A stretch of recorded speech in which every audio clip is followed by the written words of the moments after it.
Start అండి. Okay.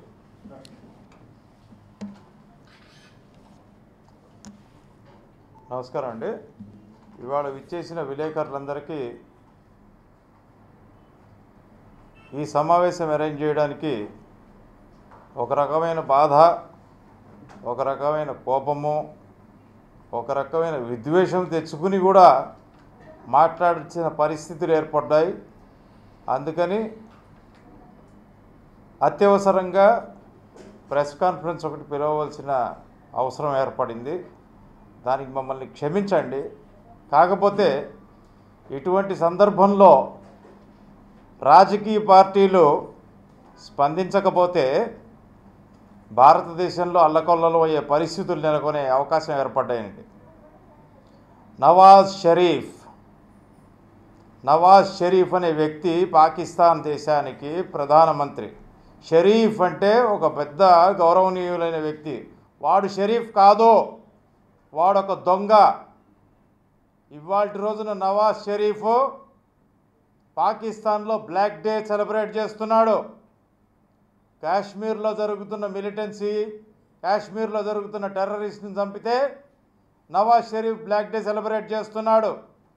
దాంతో జరగబోయే పరిణామాలు ఏంటంటే, మన ముస్లిం సోదరులు, ఇక్కడున్న ముస్లిం సోదరులని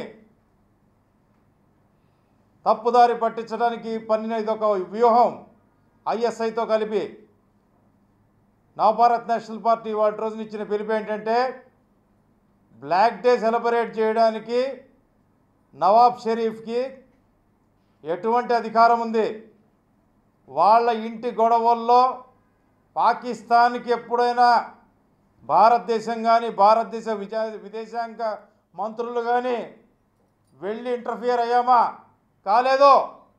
ఇవాల్టి రోజున పాకిస్తాన్ ఇటువంటి దుశ్చర్యలకు పాల్పడినా, ఎన్ని దుశ్చర్యలకు పాల్పడినా ప్రపంచానికి ఒక వేదిక చేసుకుని మనం చెప్తున్నాం. కానీ ఇంత మటుకు పాకిస్తాన్ మీద మనం చర్య తీసుకోలేదు. 1965లో వారు జరిగింది, 69లో వారు జరిగింది, 79లో వారు జరిగింది. ఎందుకు జరిగింది? ఓన్లీ కాశ్మీర్. కొంతకాలం పంజాబ్లో అల్లకల్లోలం సృష్టించారు, ఇప్పుడు కాశ్మీర్లో అల్లకల్లోలం సృష్టిస్తున్నారు. కాశ్మీర్లో ఒక టెర్రరిస్ట్ని నిర్మూలిస్తే అది 100% లీగల్ చర్య. అది ఖచ్చితంగా భారత ప్రభుత్వానికి ఉన్న అధికారం. ఎందుకంటే ఏ ఒక్క పౌరుడు కూడా దేశానికి ఎగెన్స్ట్గా ఫైట్ చేయకూడదు. అందుకని అటువంటి మిలిటెంట్స్ని చంపే అధికారం కానీ, వాళ్ళు వచ్చి ఎన్కౌంటర్ చేసినప్పుడు షూట్ చేసే అధికారం కానీ పోలీసుకు కానీ ఆర్మీకి కానీ ఖచ్చితంగా ఉన్నాయి. దాన్ని దృష్టిలో పెట్టుకుని పోలీసు వారు, ఆర్మీ తీసుకునే చర్యని ఒక బ్లాక్ డే కింద పాకిస్తాన్ ప్రైమ్ మినిస్టర్ డిక్లేర్ చేయటం, అస్సలు దీన్ని మనం పరిగణించకూడదు, చాలా సీరియస్గా తీసుకోవాలి. నిన్నగాక మొన్న మీరు చూసిండొచ్చు, ఎన్నో దేశాలు చెప్తున్నాయి మనం పట్టుకోలేకపోతున్నాం దావూద్ ఇబ్రాహీంని, మిగతా వాళ్ళందరినీ పాకిస్తాన్లో షెల్టర్ తీసుకుంటున్నారు, మనకి చేత కావట్లేదు వాళ్ళని తీసుకురావడానికి, మన ప్రభుత్వానికి చేత కావటం లేదు. ఇవాల్టి రోజున మన ప్రభుత్వం అంటే కేంద్ర ప్రభుత్వం, రాష్ట్ర ప్రభుత్వాలు వదిలిపెట్టండి, నవభారత్ నేషనల్ పార్టీ హైదరాబాద్ నుంచి పుట్టిన ఒక నేషనల్ పార్టీగా బాధ్యత వహించి ఇవాల్టి రోజున ఈ ప్రెస్ కాన్ఫరెన్స్ ఎందుకు కండక్ట్ చేస్తోందంటే, పాకిస్తాన్ ఆక్యుపైడ్ కాశ్మీర్ పిఓకే అని ఏదైతే ఉందో దానికి ఒక లైన్ ఆఫ్ కంట్రోల్ అని ఉంది. ఆ లైన్ ఆఫ్ కంట్రోల్లో తీసుకుంటే మనం చూసే ఈ ఏదైతే మన కాశ్మీర్ బొమ్మ ఉంటుందో అది సొగానికే వస్తుంది. యాక్చువల్గా ఆ సొగంలో ఏం జరుగుతోంది? అన్ని టెర్రరిస్ట్ క్యాంపులే జరుగుతున్నాయి. ఇవాళ మేము భారత ప్రభుత్వాన్ని డిమాండ్ చేస్తున్నది ఏమిటంటే, ఈ Nawaz Sharif black day celebrate చేస్తున్నాడు ఇవాళ పాకిస్తాన్లో ఒక టెర్రరిస్ట్ని చంపినందుకు. ఖబర్దార్ పాకిస్తాన్. మేము జంతర్ మంతర్లో ఒక ప్రోగ్రాం నిర్వహించబోతున్నాము. వేలల్లో, లక్షల్లో, కోట్లల్లో ఆ దేశ ప్రజలంతా వస్తారు, మాతో పాటు ముస్లిం సోదరులు కూడా వస్తారు. మేము భారత ప్రభుత్వాన్ని డిమాండ్ చేస్తున్నది ఏమిటంటే, దమ్ముంటే మీకు చేతనైతే ప్రపంచ దేశాలు అన్నీ చెప్పిన ఇప్పటిదాకా పాకిస్తాన్ ఉగ్రవాదాన్ని ప్రేరేపిస్తోంది, పాకిస్తాన్ ఉగ్రవాదానికి ఫైనాన్షియల్గా సపోర్ట్ చేస్తోంది.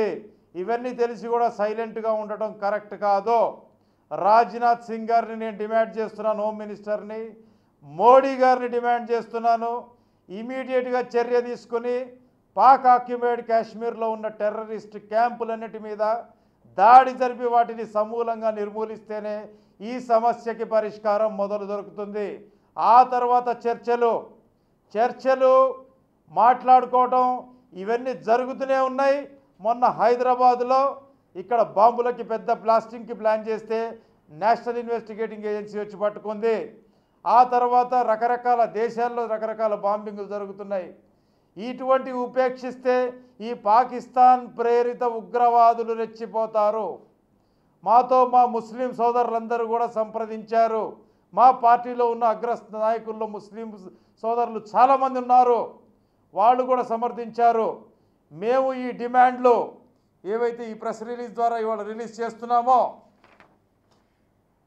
ఒకటో demand, we demand the central government to remove all the terrorist camps at Pakistan occupied Kashmir with prior intimation to United Nations organization.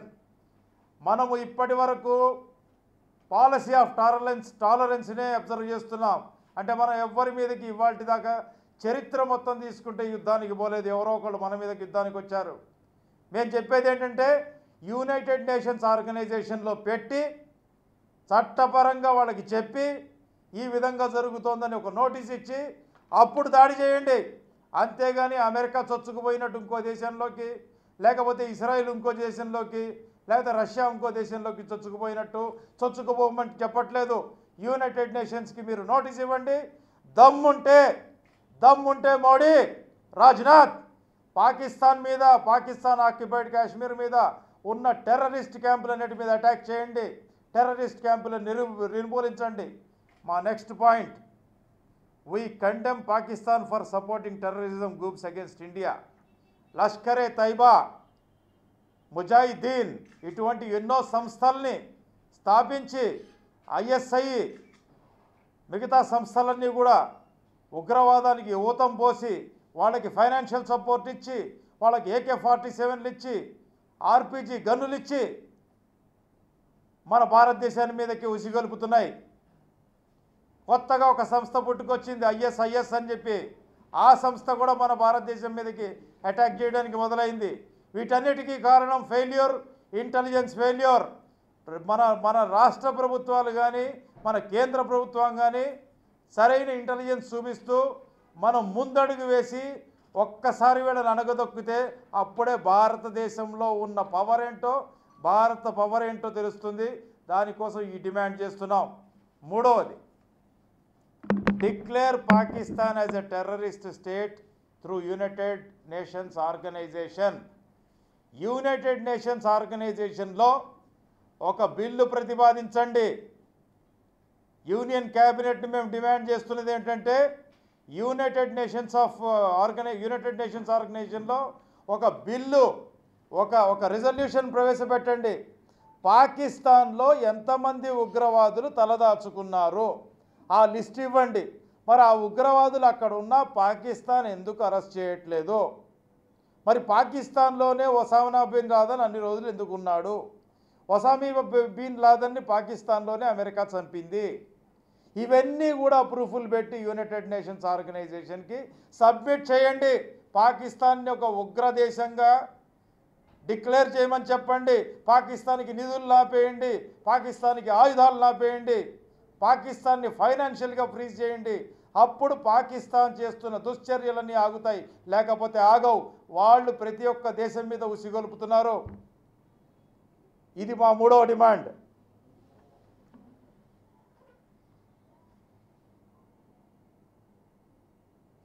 నాలుగవ డిమాండ్ ఏంటంటే అన్ని ప్రభుత్వాలు చెప్తున్నట్టు మొన్న టర్కీలో జరిగింది, అంతకుముందు ఫ్రాన్స్లో జరిగింది, అంతకుముందు లండన్లో జరిగింది, ప్రతి ఒక్క దేశంలో ఆల్మోస్ట్ జరుగుతోంది ఈ టెర్రరిస్ట్ అటాక్స్ అనేవి. ఈ ఉగ్రవాద నిర్మూలన కార్యక్రమాన్ని ఈ ఉగ్రవాదులు ఏం చేస్తున్నారంటే వీళ్ళతో వచ్చిన ముప్పు ఏంటంటే ఇవాళ రోజున ఉగ్రవాదులకి ఎంత లేటెస్ట్ వెపనరీ వస్తోందంటే కొన్ని దేశాలకు కూడా భయం పట్టుకుంది. ఉగ్రవాదుల చేతుల్లోకి కనుక న్యూక్లియర్ వెపన్స్ కనుక వాళ్ళ చేతికి అందితే ఇంకేం జరుగుతుందో అని. మానవ మనుగడకే ముప్పు వచ్చే అవకాశం ఉంది ఒకవేళ ఉగ్రవాదుల చేతుల్లోకి న్యూక్లియర్ వెపన్స్ పోతే. ఈ పాకిస్తాన్ లాంటి దేశాల్లో ఉన్న ఈ న్యూక్లియర్ వెపన్స్, ఈ తాలిబాన్ లాంటివి ఈ పాకిస్తాన్లో పెరుగుతూ వాళ్ళు ఆక్యుపై చేసుకుంటే ఈ పాకిస్తాన్ కూడా ఏం చేయలేదు. అటువంటి సమయంలో హ్యూమన్ రేస్కే ప్రమాదం వచ్చే అవకాశం ఉంది. కనుక టెర్రరిజాన్ని నిర్మూలించడం కోసం చిత్తశుద్ధి ఉంటే భారత ప్రభుత్వానికి ఖచ్చితంగా ఇవాల్టి రోజున రియలైజ్ అయ్యి, ఎందుకంటే ఇది చట్టపరమైన నేరం. పాకిస్తాన్ చేసిన చట్టపరమైన నేరం ఏంటంటే భారతదేశంలో శాంతి స్థాపన కోసం మనం చేస్తున్న ఈ పోరాటాన్ని వాళ్ళు బ్లాక్ డే కింద ట్రీట్ చేసి ఇంటర్నేషనల్గా రిలీజ్ చేయడం అనేది చట్టపరమైన నేరం. 162 దేశాలు ఉన్న ప్రపంచంలో చట్టపరమైన నేరం చేసింది పాకిస్తాన్. కనుక ఖచ్చితంగా మన దేశ రాజధాని నుంచి మన కేంద్ర క్యాబినెట్ నిర్ణయం తీసుకొని ఈ పాక్ ఆక్యుపైడ్ కాశ్మీర్లో ఉన్న టెర్రరిస్ట్ క్యాంపులన్నీ కూడా రిమూవ్ చేయాలని మేము డిమాండ్ చేస్తున్నాం. ఒకవేళ వీళ్ళు రిమూవ్ చేయకపోతే ఒక 3 నెలల్లో మేము జంతర్ మంతర్లో మొత్తం భారతదేశం అంతా ప్రచారం చేసి లక్షలు కోట్ల మంది జనాన్ని తీసుకెళ్ళి మార్చ్ పాస్ట్ చేసుకుంటూ పాక్ ఆక్యుపైడ్ కాశ్మీర్లోకి తీసుకెళ్తాం. ఇక్కడ పార్టీ సమస్య కాదు, పార్టీ డెవలప్మెంట్ కాదు, ఇక్కడ ఉన్న సమస్య టెర్రరిస్ట్ సమస్య. ఈ సమస్యని తొడిపేయాలంటే భారత జనాభాలో 10% చాలు. భారత జనాభాలో 10% నడుచుకుంటూ పోతే పాకిస్తాన్ వాష్ అయిపోతుంది. ఈ పిలుపునిచ్చి జంతర్ మంతర్లో మేము కార్యక్రమం చేపట్టబోతున్నాం. కనుక ఖబర్దార్, नवाज शरीफ आपको आखिरी बार ऐलान कर रहा है, हम लोग हिंदुस्तान की तरफ से नवभारत नेशनल पार्टी ऐलान कर रहा है, मजाक मत करो, खेल ख़त्म करो, नहीं तो तुम्हें ख़त्म कर देंगे. ఇదే మా నినాదంతో ఇవాళ ఈ ప్రెస్ కాన్ఫరెన్స్ కండక్ట్ చేస్తున్నాం. మీరు సమర్థించినందుకు చాలా థ్యాంక్స్ అండి. Any questions?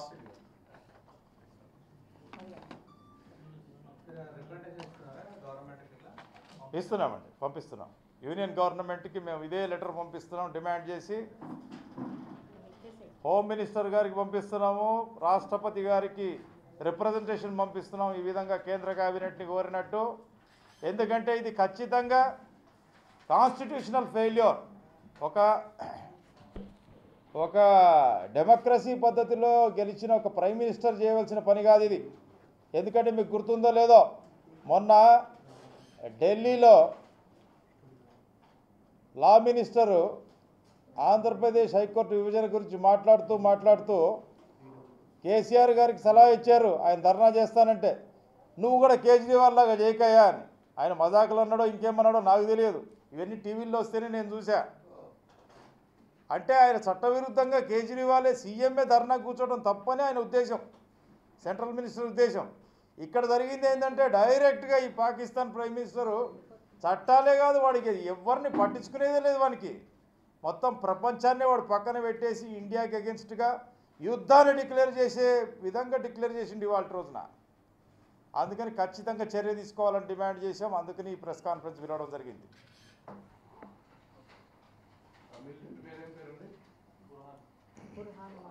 బుర్హాన్ వాణి.